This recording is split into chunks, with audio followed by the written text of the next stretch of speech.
ইউসুফ আলাইহিস সালাতু ওয়াস সালামের যে 10 ভাই, তিনারা খুব বুদ্ধিমতী ছিলেন। কেমন বুদ্ধিমান ছিলেন একটা ঘটনা বলি শুনেন।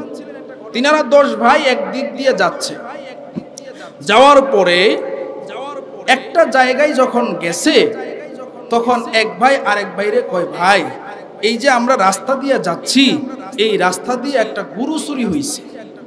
এই রাস্তা দিয়ে কি হইছে? গরু চুরি হইছে। এখন যেই বেড়ার গরু চুরি হইছে, এই বেড়ার বাড়ির সামনে গিয়ে এই কথা কইতাছে। এখন মালিক এত শূন্য লাইছে, কিরে আমার বাড়িতে চুরি হইছে, এই 10 লোক কিভাবে জানলো?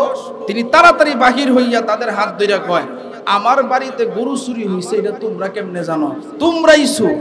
কয়, না না না, আমরা তো পয়গম্বরের আওলাদ, আমরা চুরি করি নাই। তাইলে কেমনে কইলা যে আমার গরু চুরি হইছে? বা আপনার যে গরুটা চুরি হইছে এটা তো গাভী গরু, ঠিক আছে না? এখন তো বেটার মনে আরো সন্দেহ ঢুকে গেছে। কয়, এটা কেমনে জানলা? আমার গরু চুরি হইছে এটাও জানলা, আবার এটা গাভী গরু।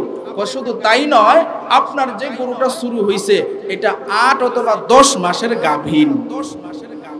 তাহলে চিন্তা করেন অবস্থা। এখন তো বেটার মনে আরো সন্দেহ ঢুকছে।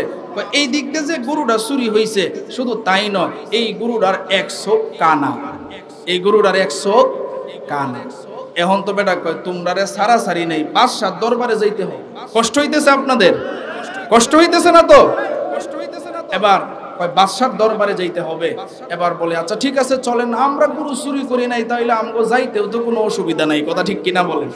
বাদশার দরবারে যাওয়ার পরে এবার বাদশার কাছে বিচার দিছে যে আমার গরু চুরি হয়েছে, এই যে তারা চুরি করছে তাদের প্রমাণও আমরা পাইছি, কারণ আমার বাড়িতে গরু চুরি হয়েছে, এরা জানে কেমনে? বাদশা কয়, আচ্ছা যাই হোক, বিচার পরে হবে, যেহেতু এখন নাস্তার টাইম, আগে নাস্তাটা আমি করাই। আমার দরবারে একটা নিয়ম আছে, নাস্তার টাইমে যদি কেউ আসে তাহলে আমি তারে নাস্তা না খাওয়ায়া বিদায় দিই না। এখন নাস্তা খাইতে বসছে, রুটি যখন সামনে আসছে, এখন এক ভাই আরেক ভাইরে কানাকানি করে কয়, এই শুনছস, যেই মহিলা রুটি বানাইছে এই মহিলার তো অসুস্থ হইছে। যেই মহিলা রুটি বানাইছে এই মহিলার কি হইছে? অসুস্থ হইছে। মহিলাদের মাসে একটা অসুস্থ হয় কি হয় না? এখন যারা খাদেম ছিল তারা তো আশ্চর্য হয়ে গেল, কিরে মহিলার অসুস্থ হইছে, এইটা তারা 10 ভাই কেমনে জানে? আরেকবার ডাক দিয়া কয়, শুনছস নি, এই দরবারের যে বাদশা আছে, এই বাদশার কিন্তু জন্মের বেজাল আছে। জন্মের কি আছে?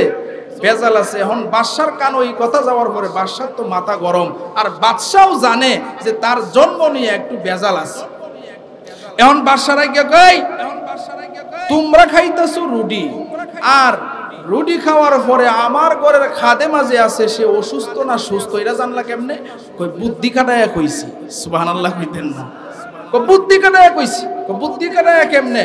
কই আমাদের সামনে যখন রুটি আসছে তখন দেখছি রুটিটা ভালো করে হয় নাই, তার মানে আমরা বুঝলাম মহিলাদের তো একটা অসুস্থতার সমস্যা মাসের আছে, আর এই সমস্যাটা যখন হয় মহিলাদের একটু বুদ্ধি কমে যায়, আর কি কাজ করে না করে এটা ভালোভাবে তাদের স্মরণ থাকে না। এতেই আমরা বুদ্ধি কাটায়া বুঝলাম যে মহিলার অসুস্থতা হয়েছে। এখন বাদশার যেহেতু জন্মের কথা তুইলা লাইছে, হেইটা আর জিগায় না। এখন কই তোমাদের বিচার হবে, তোমরা এই লোকের গরু চুরি করলা কেন লেগিয়া? বাদশা মহোদয়, আমরা তো তার গরু চুরি করি নাই। এই যে লোকে বলতেছে গরু যদি চুরি না করো তাহলে তার বাড়িতে গরু চুরি হয়েছে, এটা তোমরা কেমনে জানলা? কই বুদ্ধি কাটায় কইছি। বুদ্ধি কাটায় কেমনে কইলা? কই দেখছি গরুর যাওয়ার দাগ দেখছি, এই বুদ্ধি কাটায় কইছি। কই তাইলে গরুর যে পেটে বাচ্চা আছে এটা কেমনে কইলা? কই আমরা লক্ষ্য করছি যে গরুর পাও তৈল 4টা, এই 4টা পাওয়ার মধ্যে পিছনের যে 2টা পাও এইগুলা ডাইবার হইছে। ডাইবা থাকার কারণে আমরা বুঝতে পারলাম যে এইটার পেটে বাচ্চা আছে, আর যেহেতু ডাবজে একটু বেশি এই জন্য আমরা বুঝতে পারলাম মনে হয় ওই গাভীটা 8-10 মাসের গাভীন। 8-10 মাসের গাভীন। এবার বলে, আচ্ছা ঠিক আছে, 1 চোখ যে কানা এটা কেমনে বুঝলা? এইটা বুঝছি হইল রাস্তার 2 পাশে ঘাস আছে। এখন আমি লক্ষ্য করে দেখছি যে এক পাশের ঘাস গরু খাইছে, আরেক পাশের ঘাস খায় নাই, তার মানে তার একটা চোখ এসে দেহেই না, যার কারণে এক পাশের ঘাস খাইছে আরেক পাশের ঘাস খায় নাই।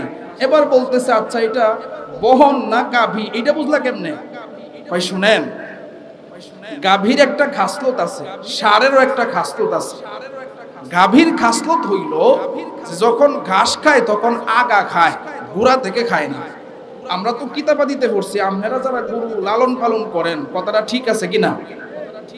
এবার বাদশারে যখন এই কথা কইছে, এবার বাদশা কয়, বাপরে বাপ, তোমাদের এত বুদ্ধি!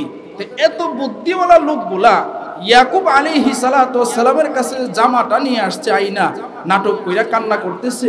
ওয়াজাআহুম ঈশা আইয়াবকুন, রাত্রি বেলায় আইসা জামা নিয়ে কান্না করতেছে, আমার ভাইয়ের তো বাগে খায় লাইছে, আমরা গেছিলাম দৌড় প্রতিযোগিতা দিতাম।